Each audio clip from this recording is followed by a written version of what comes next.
So ultimately, the struggle on that transaction came down to an acquirer offering a higher purchase price.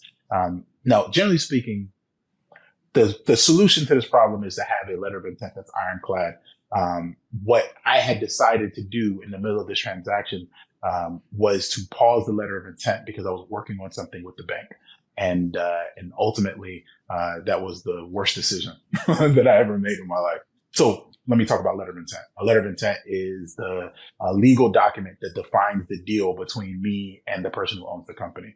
And we call that colloquially an LOI. The letter of intent, the most important clause in a letter of intent is the exclusivity period clause, which allows you, generally speaking, about 90 days as the buyer to work on that transaction. And during due diligence, we found so many different unique issues with this company. It was a great business, but there were so many different unique issues with the business that it required me to work out some specific things to solve with the lender. And so during that time period, I told the seller, listen, I don't want to be offensive to you and force you to stay off market while I work out these issues with the lender, which was the lender that I wanted to work on in this transaction.